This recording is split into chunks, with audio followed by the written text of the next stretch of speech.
Hey everybody, welcome to etrailer.com. I'm Bobby, and today we're taking a look at the Kuat Sherpa 2.0 here on our 2021 Jeep Grand Cherokee.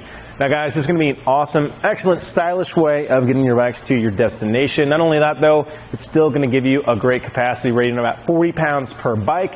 You can see, not the biggest platform rack out there either, especially if you're comparing it to something like the Kuat NV 2.0, which is going to get you, yes, that 60 pound weight capacity, but it is going to be quite larger, even especially to the side. So I like this guy, kind of how low profile it is, not taking up too much room here on the back of our Jeep.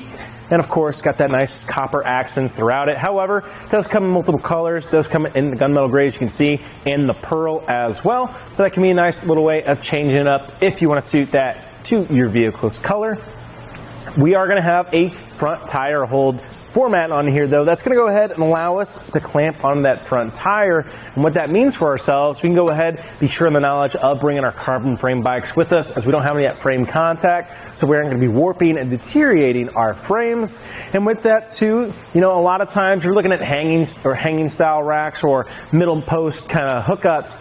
A lot of times you might have trouble with women's bikes, step-through bikes, kids' bikes, as they aren't quite usually the same with that horizontal frame aspect. So now we can go ahead, completely ignore that. As long as we have one good front wheel, we're gonna have a great time throwing up almost any bike we need up on here. With that 40 pound weight capacity as well, should do a good job of getting to that standard and even into that mountain bike range, and doing a good job of getting them to the trailhead with us.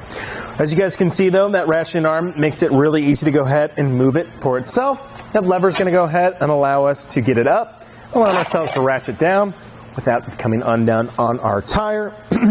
Pardon me.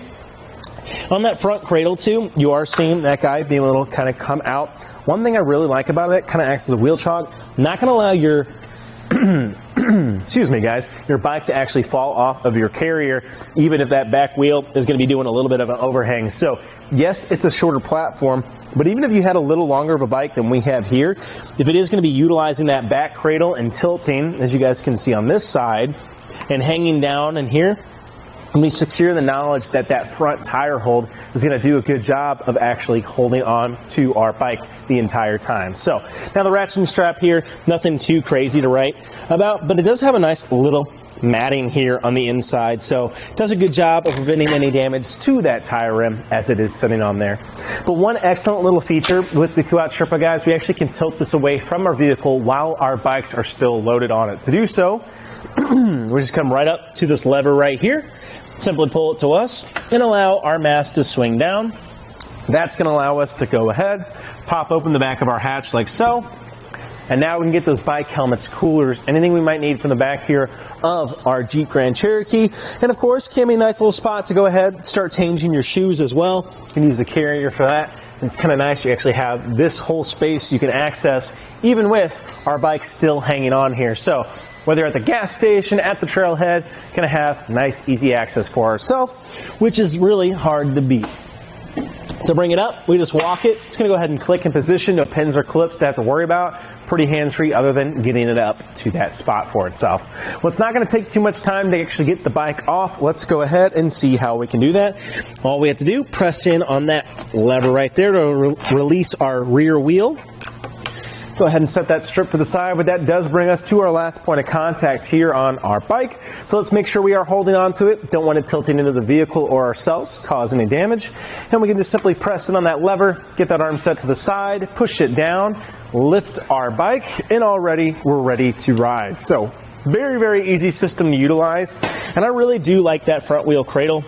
It's one thing that's nice, not having to fight with a strip, get into position, no pins or clips. All I gotta do, walk it right up, start cinching that down on that wheel, and it's already gonna be nice and secured in no time. So it's kind of cool too, you actually have that access that's really, really easy to start utilizing.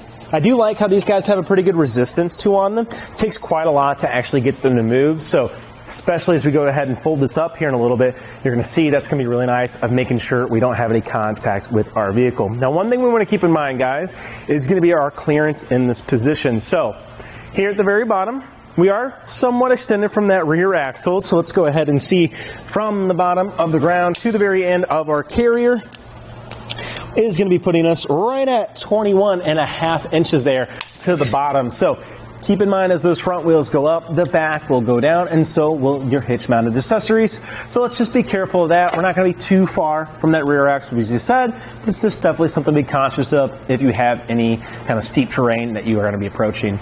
Now, one awesome little thing too on the carrier, we also are going to have an included cable locking core here. So all we have to do, get our cable to loop through both of our bikes, plug it in right here, and that way we can go ahead and be secure in the knowledge that our bikes are going to be on our carrier while we leave it unattended. Well, let's go ahead and also see what kind of length we're working with the Jeep Grand Cherokee, somewhat of a longer vehicle. So from the rear of our bumper here today to the very end of our carrier is going to be putting us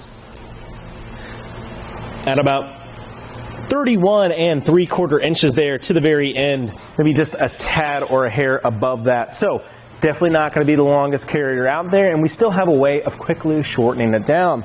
We're going to come right back to that lever we utilized earlier and bring it right on up to our vehicle like so. And that's where I'm talking about that resistant, guys. Does a great job. As we're driving, I don't see this coming undone at all. Definitely going to need that required force to actually push it away from our carrier. So nice that we're not going to have any contact. But just to give us an idea, let's go ahead and see how close we are here. From our bumper to the very end here, it looks like it's going to be like 3 inches between this point and this point as our closest position there. So about 3 inches still of space is going to be plenty for ourselves of making sure we don't have any contact with our carrier and our vehicle. Then let's go ahead and see exactly what kind of length we're working with now that we've shortened this down.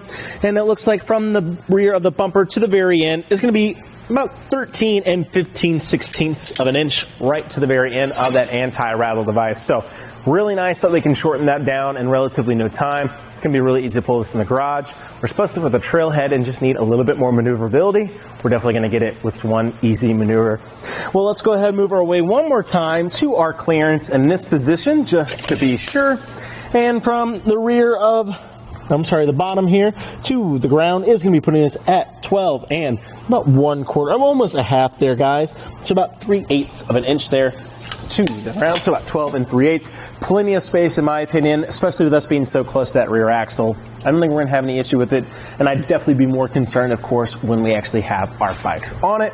But nice that we're not going to have to be fighting tooth and nail to get over that clearance issue, because there isn't one.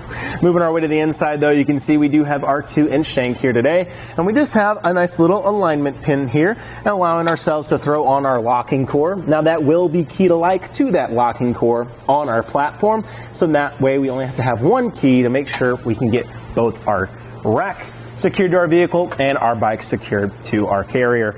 Moving over to the outside, though, you'll see this is actually where we're getting our nice little anti-rattle feature. So you love to see any kind of anti-rattle device, and I think this cam does an excellent job. As you guys are going to see as I shake this thing, it's going to shake the entirety of the vehicle.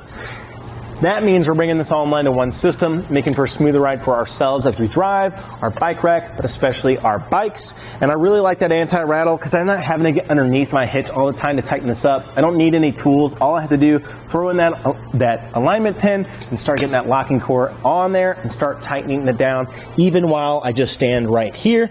Now, I did say that you don't need a tool.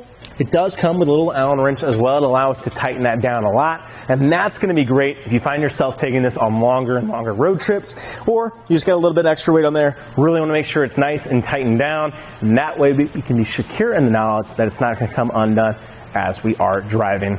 Again, though, guys, the Kuat Sherpa, I mean, it's an awesome little guy. Of course, it's got the look for itself, but you know it's going to deliver even on that smaller capacity.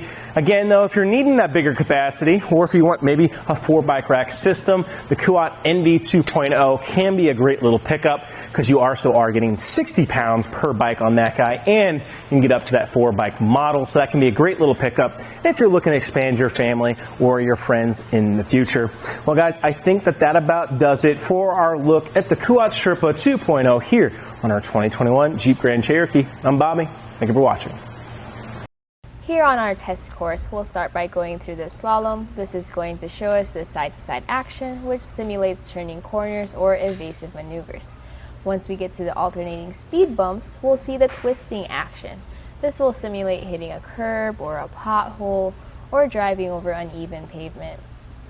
Now lastly, we're going over some full speed bumps, and we can see here the up and down action, And this will just be like driving in and out of a parking lot, garage, or driveway. So we can see here how the bike rack moves with our truck.